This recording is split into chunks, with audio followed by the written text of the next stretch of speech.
Hello friends, अस्सलाम वालेकुम। सबसे पहले तमाम दोस्तों को मेरे YouTube चैनल सरस्तान पीसी टिप्स में खुश आमदीद। आज की इस वीडियो के अंदर हम सीखने जा रहे हैं कि आपने माइक्रोसॉफ्ट एक्सेल के अंदर टॉप रॉ को किस तरीके से फ्रीज करना है। फ्रीज से क्या मुराद है? समटाइम माइक्रोसॉफ्ट एक्सेल के अंदर आपके पास काफी ज्यादा बड़ा डाटा होता है।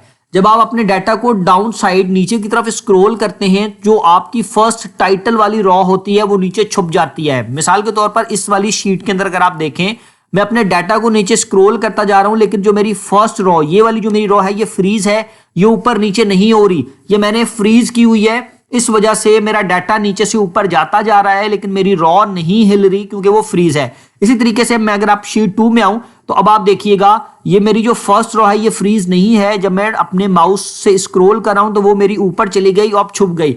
अब अगर मेरे पास डाटा बहुत ज्यादा है तो मुझे समझ नहीं आ रही कि इस वाले ये वाला जो कॉलम था, इस वाले कॉलम के जो टाइटल यानी कि जो हमने नाम दिया था इस कॉलम में कौन सा डाटा है। ये देखें, मिसाल के तौर पर इसमें नेम थे, तो अब मुझे नहीं समझ आ रही थी कि इसमें क्या था। अगर आपके पास बहुत ज्यादा डाटा है तो आपने फ्रीज किस तरीके से करना है अपनी रॉ को, टॉप रॉ को, आज की इस वीडियो के अंदर वो हम सीखने जा रहे हैं। मेरी वीडियो को लाइक जरूर कर दें और मेरे चैनल को सब्सक्राइब करना ना भूलें। तो चलिए फ्रेंड्स, अब हम सीखते हैं कि एक्सेल में आपने टॉप रॉ को फ्रीज किस तरीके से करना है। अगर आप अपनी टॉप रॉ को फ्रीज करना चाहते हैं, उसके लिए टॉप रॉ से जो नीचे वाली रॉ है आपने सबसे पहले उसको सिलेक्ट करना है। उसके बाद सिलेक्ट करने के बाद यहां पर आपने व्यू के टैब में आना है।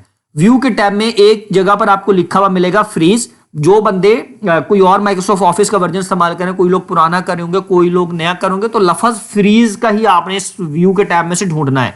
जब वो आपको फ्रीज का टैब मिलेगा, आप इसके ऊपर क्लिक करेंगे तो यहां पर आपके पास 3 ऑप्शन आएंगे, freeze top row, first column और फ्रीज पेनीज के नाम पर होगा। तो यहां पर आपने फ्रीज टॉप रॉ के ऊपर क्लिक करना है।